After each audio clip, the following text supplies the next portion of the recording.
Welcome to All Things Policy, a daily podcast by the Takshashila Institution. We are a bunch of policy nerds based in Bengaluru, and we like bringing fresh perspectives to Indian affairs and Indian perspectives to global affairs. So grab a cup of coffee, sit back, and join us for today's chat. Welcome to today's episode of All Things Policy. And for today's episode, I'm quite excited to say that I have a very interesting conversation lined up.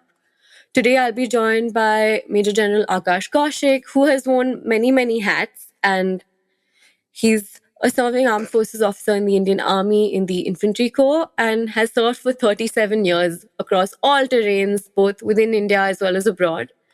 And he's written a fascinating book on water security, which is going to be the subject of our discussion today. And I think especially in today's climate, well, both politically and literally, it's a very important subject to discuss. So I think there's a lot to learn from him. Thank you, sir, for joining me today. Thank you very much for having me over, Adya. Of course.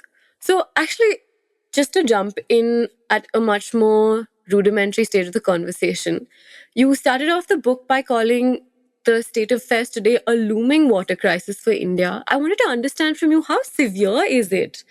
And also, are we talking about scarcity in some regions, or are we already past that point into a much more severe stage of depletion? Adya, it's a very severe crisis. The country wants to become a first world country. We want to become a 10 trillion and 30 trillion economy. But if we don't manage our water, we are not getting. I sincerely feel we're not getting there. I mean, we started our independence with about 6,000. So water is calculated per person on how many cubic meters are available per person in the country. When we started out in our independence, we had about 6,500 cubic meters per person. And today we are at a stage of about 1,400. We've had a 75% depletion in our water availability in 75 years. So it's a little ironic that in 75 years, we've had 75% depletion.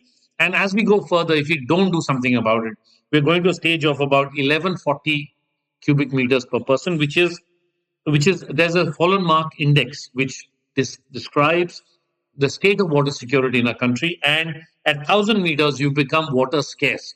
So we are getting very close to that mark. You must also see that over the years, we've not developed the capability to store water for our citizens, for both agriculture as well as industry. I mean, we are probably the world's lowest storage capable. We store about 225 cubic meters per person. China stores 2,200. USA stores 5,000 cubic meters per person. By 2050, we will have a 15 to 20% decrease in water availability and a 30% increase in demand. Now, and we've kind of, for monetary reasons, as you're aware, that agriculture draws the maximum amount of water in our country, about 90%. And we farm the most water hungry crops in the most water arid regions. The western part of our country, Punjab, Haryana, Rajasthan, Gujarat, Maharashtra, Madhya Pradesh, Tamil Nadu, is one of the most water scarce regions, and we put across the most water hungry crops: cotton, wheat, rice, sugarcane. And most importantly, our country is becoming urbanized. As of today, we have 37% urban population, which is close to about 400 million people. And by 2050, we're going to become 68% urban, which is about 1 billion people. The sanitation and sewage and water management for these people just doesn't exist. Currently, only 55% of the population in urban cities is connected to government water or sanitation. And of this 55%, only 28% of their water or sanitation gets treated. So you're talking of billions of liters of sewage matter going into our rivers, ponds, lakes, etc. on a daily basis. And that's why even today, 70% of our surface water is undrinkable. I mean, you can see the state of Yamuna in Delhi. Similar is the story in all places. Bangalore used to be the city of lakes. None of those lakes you can't even walk into it, let alone drink it. And any city that you take, all our rivers are so badly polluted that you can't drink anything. So yeah, we are already here in a crisis. I'll give you a small example. I mean, the way we withdraw water. I'll give you a state in particular, Punjab, the granary of our country withdraws water. They do 60 or 70% of their farming from groundwater. Their extraction of groundwater is about 168% of the recharge capacity. That means their water tables are going down.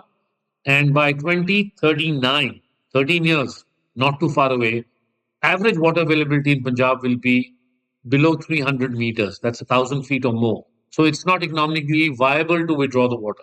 So unless we do something about it, the granary that we call Punjab is going to face a very severe stress. So and same as the state in across all the states in our country. Some more, some less. But yeah, that's the expanse of the crisis. There is no water unless we manage it. We create more ways to capture what water we get. We create more ways to treat the water that we waste and generally have a better outlook towards water. We are actually in trouble if we don't do that. Those numbers were really staggering, actually. And it's quite alarming. And I think it's not something that's discussed nearly enough. In fact, before this podcast, when I was reading up, I was suddenly appalled at how little I know about the water crisis and the state of affairs. Speaking about Punjab, of course, the elephant in the room when we're talking about Punjab and agriculture and the water crisis is the Indus Water Treaty, which is back in the news of late, especially. How do you see that equation evolving, and what does holding the treaty in abeyance, for whatever that's worth, actually change on the ground? What does that mean when it comes to the implications? Adya, you see, if you study the Indus Water Treaty signed in 1960, it was a treaty which gave a lot of largesse to Pakistan, our neighbor.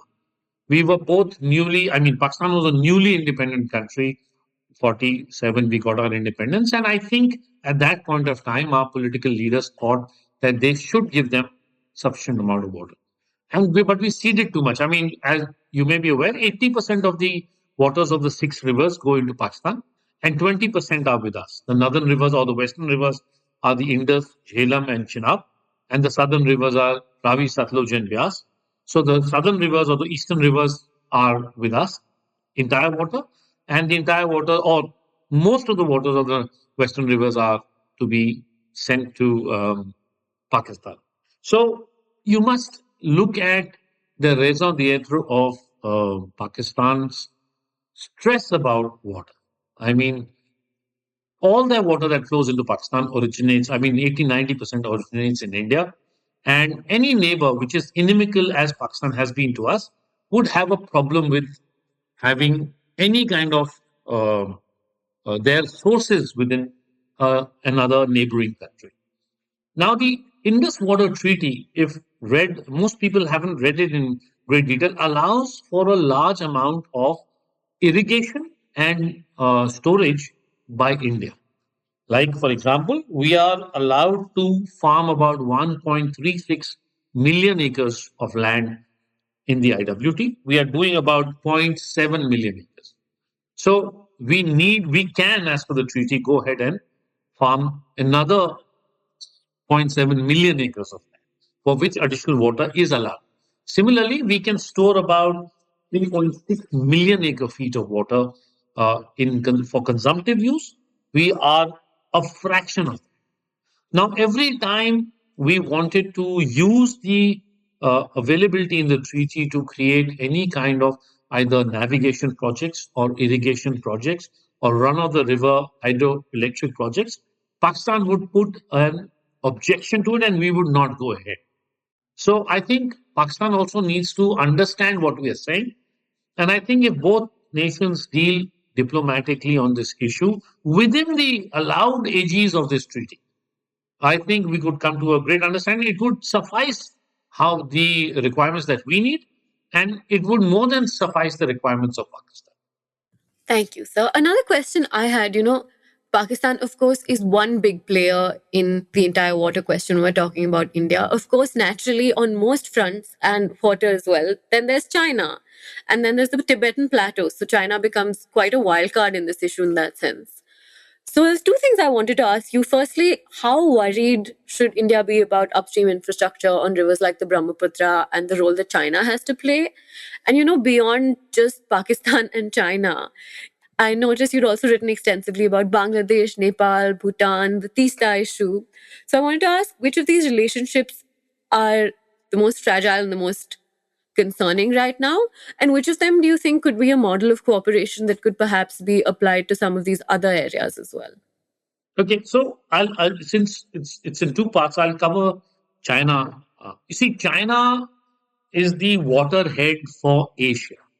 You must remember that major rivers come from that service Asia come from China. Indus, Brahmaputra, the Yellow River, Yangtze River, Mekong, Salween, Satluj in India, three rivers in the Ganges basin. So actually on the water supplied into India from Tibet, you have the Indus, you have the Satluj, you have three rivers in the Ganges river basin, that is the Kosi, Gandak and Amur river.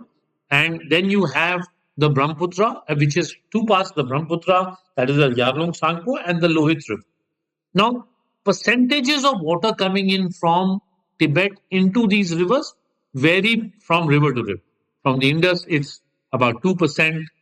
In the Satluj, it's 7%. On the on the Nepal three rivers, the percentages are, 10 to 12%. In the Brahmaputra, it's about 15 to 30%. And in Lohit River, it's about 7%. So, yeah, the infrastructure created by China on these rivers can affect our water availability in our country.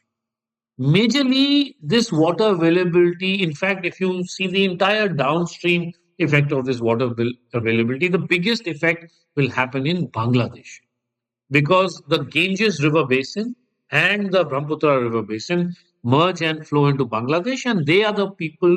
These are the rivers that provide the maximum irrigation and fresh water to Bangladesh. Any slowing down or reduction in the river flows in these rivers will cause the seawater to move inwards in Bangladesh, therefore making large parts of Bangladesh unmanageable for irrigation, which will subsequently cause a drift in population northwards, and normally they come into our country. It will also affect the irrigation projects and things in our country. So yes, there is a major issue here, especially if China decides to divert the water from.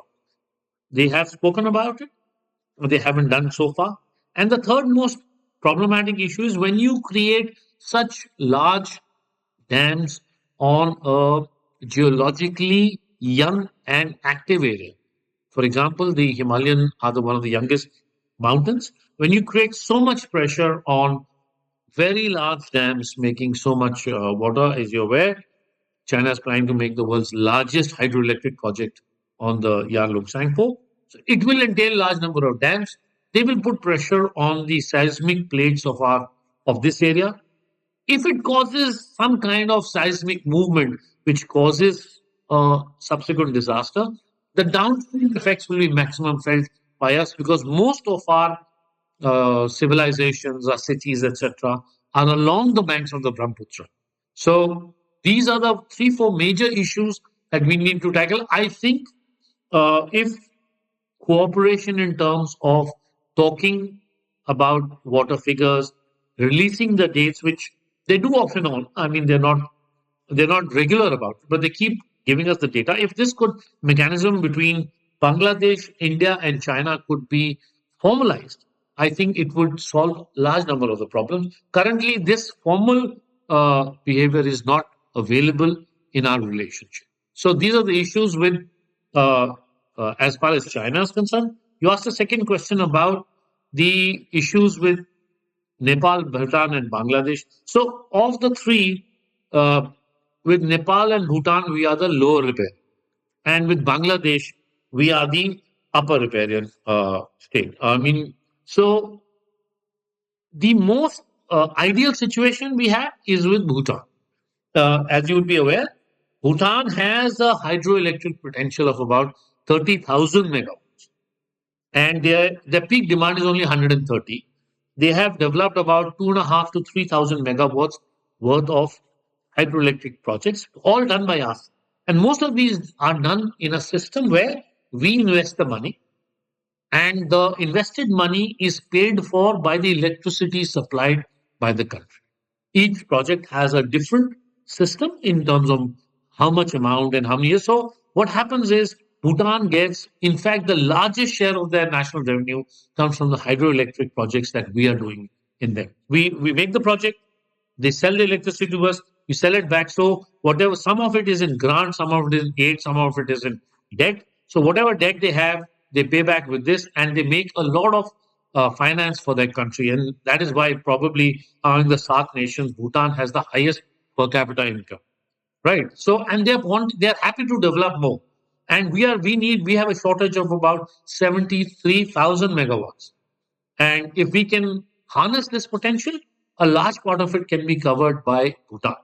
Nepal has an issue that Nepal has the capability of making another 40,000 megawatts. But you'd be surprised to know that they make only about 600 megawatts because they haven't developed the dams. They've been skeptical about developing dams. They can make about 28 to 30 dams are feasible, large, medium, and small along the various rivers. They've been skeptical because of political changes, their closeness to us, and their closeness to China. But they must realize that any electricity that they generate will only benefit their country. And right next to them, India is the largest market that they can sell it. And I think this issue is getting sorted. We are reaching a stage with the new political dispensation in Nepal and in India that we're talking more friendly about it, and we should see some traction. With Bangladesh, since we are a upper riparian, there is always a sense of I didn't get my share. There are about 54 common rivers that flow from India into Bangladesh. People only know the Ganges and the Brahmaputra, but there are 54 such rivers. And about 65% of entire Bangladesh population is in the rural sector on agriculture dependent on. So whenever we do any project, they feel it is going to affect their agriculture. They have a right to feel. And what we must do is factor in their concerns. I mean, like for example, you must have heard of the Tista issue. Um, they wanted 50%, 80% of the river flow was to be divided 50-50. We wanted 39 to us, 36 to Bangladesh, 10% for national flows, and 15% in proportion to the agriculture. Now, there are minor tweaks we need to do in such policies. For example, the Barak River that flows in Manipur goes into Tripura and then goes into Bangladesh. We've been wanting to build a dam. Bangladesh has been objecting to it. They feel that we'll stop the waters. We feel that it will help the flood ravaged areas of Bangladesh. So I think a more deliberate approach with a more concern for somebody who's on the receiving. Bangladesh is on the receiving end. If you look at it from the river pattern, I mean, they receive the waters of the Ganges, the Tista, the Brahmaputra. So, and they must be explained that any issues that affect us up from our upper riparian river, like China or any other side, or climatic conditions, must be factored into this equation. So, yeah, the most fragile is the issue with Bangladesh. The most ideal is the issue with Bhutan. Nepal is somewhere in between. I hope they can walk the same path as Bhutan has done. It will make them a very prosperous economy. And similarly for Bangladesh, if we can manage their concerns, and I think we reach a diplomatic table where some give and take happens, I think we'll reach a good place for this. I think it's heartening to hear actually about the case of Bhutan. And hopefully, in terms of our foreign policy, it would also just be beneficial for those relationships as well and foster perhaps a better environment on that front as well. Now to turn inwards, we've touched upon the foreign policy issues and that quite complicated landscape on that front. In terms of the domestic governance issues with our water management, what do you think the biggest issues are with how we treat our. Yeah. Well, actually, in our country, the water scarcity or the water problem is majorly 90%. It is an internal issue. It's not an external. We have more than sufficient water. You'd be surprised to know we get 4,000 billion cubic meters of water in the monsoons all over the country. But this happens in 4 months. And most of it, in the 4 months, most of the water happens in 15 days. You've seen the downpours, the cloud bursts, etc., that happen in the monsoon. And like I mentioned earlier, we don't have the storage to cater for this surge. So unless we build the storage, we can't hold this water. If we can't hold this water, we can't supply it in the lean months. And then our country has a unique geography that at some places there is a monsoon and flood, and adjoining areas there is a drought or dryness. So we need to use technology to level this. The next point is that in our country, 90% of the water is used by agriculture.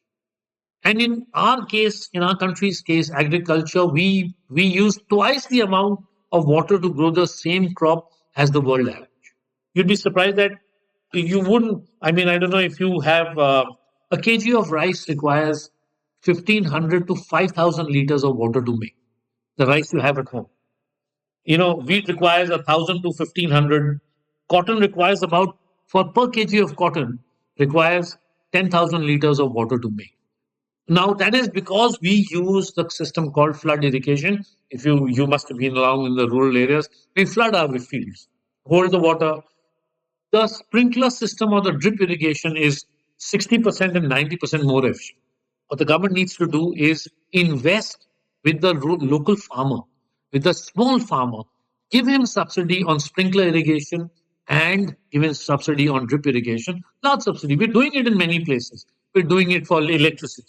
We're doing it for solarization. This is what will cause the usage of water to go down. We grow, like I covered earlier, we grow the most water hungry crops in the most water scarce regions. Our eastern India, from Bihar, Odisha, West Bengal, Northeast India, is sitting on the world's largest aquifer.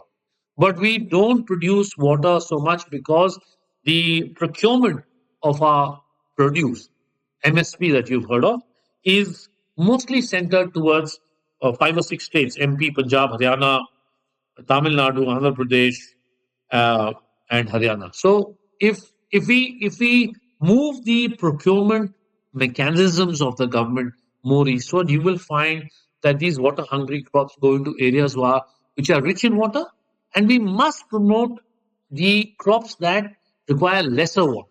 In terms of the millets has become such a buzzword now. They don't require so much water to irrigate. They are very hardy crops. They've been our staple source for hundreds of years, thousands of years in our diet. We are only getting back to it now. And more importantly, we've not had major investments in our irrigation sector. Um, so therefore, it has led to everybody making a. You'd be surprised. There are more than 33 million bore wells in our country and 22 million individual wells. That normal rasi khishne wala well, and 33 million bore wells, and going up every day because the farmer can't depend on the irrigation because either we've not invested or departments are lax. The capability that existed or exists has crumbled or got spoiled. So if we can address these issues that I'm talking about, I think the water footprint of agriculture will go down. If the water footprint of agriculture goes down, sufficient water will be made available to our country. And also, like I said, we should have the surge capacity to store or divert water within our country so that this monsoon surplus that we receive just doesn't flow off. I mean, you'd see all rivers, I mean, from north to south in the monsoon are in surge, and that water just flowing out and flows out into the Arabian Sea or the Bay of Bengal. So why can't we use that surplus water in terms of storages? Uh, our real estate boom has taken away large amounts of local water bodies, tanks, talabs, which were existing around small towns. They've all gone. So the town per se or the city per se doesn't have any water and they need to go into groundwater. So it's just a cycle we're repeating. I think it's tackleable, but I think yes, you're right. It's an internal problem that we need to tackle. The external things don't matter so much to us. As I gave you the percentages earlier, it's a very small percentage of the water that we use. Thank you for that. That was, especially, I think that was really interesting, especially what you said about some of the indigenous crops that we've grown for hundreds of years, especially millets, which now have become something that's popular because people are all about newer, healthier things. But as alternatives, I'm sure they would be much more sustainable for us to cultivate. You know, when I was researching this, the Indian Rivers Interlinking Project is something that seems to be very controversial. On one hand, a lot of people seem to say it's a potential solution to some of our water woes. But where do you land on it? Critics seem to think it's like some sort of grandiose scheme that's not going to solve our problems. But on the other hand, people are saying that the solution has to be on a really large scale. So I'm not sure how I feel about it. So, Adya, the interlinking, just to educate some of the people who may be listening, it consists of 30 interlinking river links, the 14 in the Himalayan component and 16 in the peninsular area. Now, this interlinking of rivers has been going on for a very long time. People think it is a recent thing. It started in the 19th century when Arthur Cotton, in the British era, they wanted to link a few rivers for move of goods, not for irrigation. Because we had sufficient irrigation, our population was much lower, about 300 million. Now we are 1.4 billion. And then one of our ministers in the 1970 government, Mr. K.L. Rao, gave an irrigation minister, he gave a plan for called the Garland Plan. And then it got studied. It was worth 8,000 crores. Everybody felt it was too expensive. Again, got shelved. So then we come to 1999, where the Indian interlinking of river plan was again revived. Huge budget, and after 2013-14, when the current dispensation came into power, it has taken shape. Now, and only one link so far has been put on paper. It's the Ken Betwa link. It consists of a 221-kilometer link canal, and it will additionally irrigate 25 to 30 million hectares of land. Now, your question is good or bad? Now, I think in the absence of any other scheme that we have, we must go ahead with the interlinking of rivers, but with a caution that we have a perpetual habit of delaying projects. We don't finish projects in time, and our rehabilitation or ecological rehabilitation of forest, land, people, animals, fauna, etc., is is not really very good, to say the least. I think that is where the government needs to focus. The Ken Betwa link, once done, I think 2030 is the uh, PDC or the projected delivery completion time. Around that time, it will show us whether this project per se is doable. But there are disadvantages. Environment, rehabilitation, social unrest, political unrest, and in our country, um, giving one area's water to another area's water is a very politically dense question. Now, I mean, in North India, just to if in I hills come from Haryana, in our areas, if the waters of one guy are taken overnight by another, there will be physical fights, which may lead to people getting seriously injured. This is just local farmers. Now imagine if you have so the government needs to um, look at it very closely, set up a team. We must look at the success projects. I mean, the I'm just referring to my notes. There are three such projects already functional in southern India. There is the Pariyar project. There is the Telugu Ganga project. And then in Gujarat, there is the Sardar Sarovar project. There is the Tanira Bani project in Tamil Nadu. There is a Sujalam project in Gujarat. So what they're doing is Sabarmati and Narmada rivers, Periyar and Vadai rivers, in Telugu Ganga, the Krishna rivers going to Chennai are getting linked. They are providing water and recharging large number of village tanks, ponds, wells, subsurface water. When new water comes in, subsurface water comes up, and the irrigation gets better. So there are tremendous such linking projects. If you go to the Nilgiris, there is the linkage of all the dams created from Porthamund, Avalanche, Emerald, Upper Bhavani Sagar down to Paikara. Paikara is the one you visit when you go to Ooty, next to Ooty. So six dams are interlinked. So waters from one go to the other. They make electricity. They provide irrigation to another place instead of letting it just flow out. So we have some very good models which are doing very well. I think if we can just aid these models and the cost overruns, time overruns, rehabilitation, environmental rehabilitation overruns, if we can address, I think this is a good thing. We should also continue with water recharging, development of surface irrigation, you know, um, treatment of urban sanitation and wastewater. So I think if we focus on all these issues, we may not require all the links of the thing. But like I mentioned earlier, we are a very strange country geographically.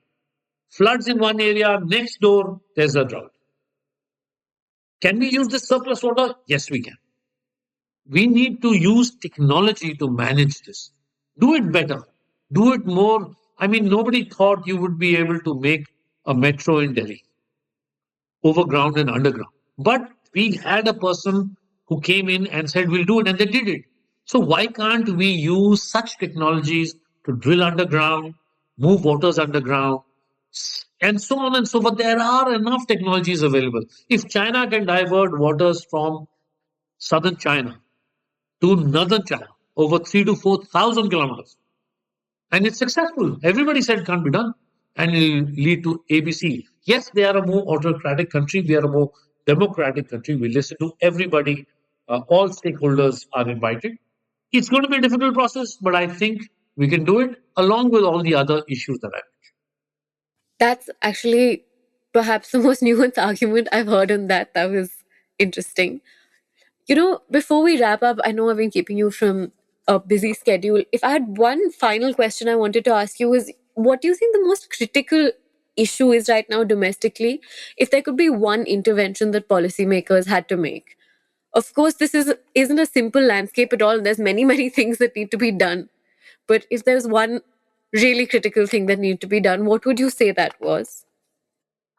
If you allow me, I'll give you one of the most critical thing and two, three more, because Of course. it's a very vast topic. We can't just say solve the solution in this manner. Exactly. So, yeah, so the biggest consumer of water is agriculture.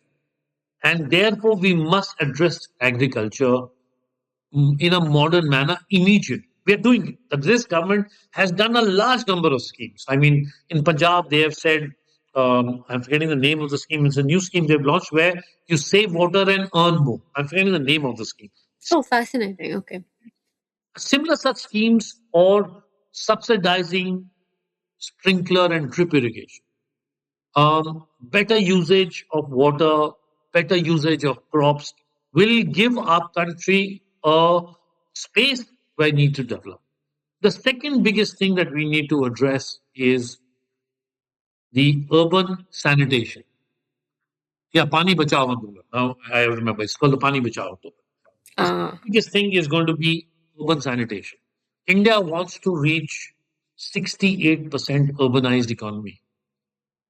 And if we don't have the water, I'm sorry, we're not going to get it. Okay, so unless we solve this urban conundrum that's facing us of availability of water, usage of, and you'd be surprised, there are only 28% of our formal sewage gets treated. 72% is not true. So it all moves into the tanks, nalas, rivers. That's why 70% of our water today is undrinkable and unusable. Imagine now if we were to double this urban population without raising. The government has decided that they will make 80% sanitation available, treatment 80%, etc. very big goals and difficult goals. But I think if we put a mission mode to it, we can get there. But you got to have a mission mode to it. It cannot be business as usual. And the third most important thing is education. Nobody, no university today teaches uh, water, except for a few at Delhi University in Delhi and a few courses. We need at least five water universities in our country because we have five major zones: northern and western, central India, eastern India, southern India. So each zone has a different story about how water comes, how it can be used. And I think the large irrigation, sanitation, water departments need to be mined at all levels by these technocrats. Today, we have generalists manning this. It's a very technical subject. Unless we get those technocrats into this, I mean, you don't get a generalist to man the army, right? You get somebody like me who takes 37 years to reach here. And so I can give you an answer because I'm a technocrat. So you need technocrats in irrigation departments, Jal Shakti ministries. You also need generalists. You need people on top of these guys to organize, administer this large strength. I'm not saying you don't need journalists at all, but I think technocracy and technocrats at all levels, from the peon or the guy who measures the drain that comes and connects to your field or repairs it or maintains it, right to the top, we need a fair depth of technocracy in this. I think if we can do all this, I think we will achieve water sufficiency and reach the 21st or 2047 and 2050 that we are wanting to become a 30 trillion economy without much problem. But if we don't, this is going to be the one factor that is going to hold us back. We have great entrepreneurial skill. Young people like you have great skills to, get new technologies. But if the basic infrastructure, which is the most basic requirement, is water, if we can't suffice you guys, we've lived our lives. I'm 57. You guys have to see the future. And I think the youth will get this change. I'm sanguine that you guys understand this problem, and a lot of you young people are taking up this cause of water. And I think if education, sanitation, and agriculture gets targeted, I think we will be well off and we will become rich and sufficient at the same time. Thank you for that, Akash. At the beginning of our conversation, I found myself quite alarmed and unsettled by the fact that we even got to a point where the issue has become this precarious. But I'm glad that we ended on a more optimistic note. And of course, what needs to be done is a mammoth task. But it's nice to know that there are things that are happening, there are schemes that are in place, and also that people are taking up the initiative and that people are starting to educate about the subject. And hopefully, as more and more people specialize and build capacity, we will reach a point where this is managed in a way that's much more involved and much more impactful than it is right now. Thank you so much for joining me today. Thank you so much, Adya, for hearing me out. And I hope this reaches your audience and the younger part of the audience, because you guys are the guys who are going to bring the change to our country. If you liked our show, dive into Takshashila's research on technology, strategy, and economic affairs. Check us out at our Twitter handle at TakshashilaINST or our website takshashila.org.in.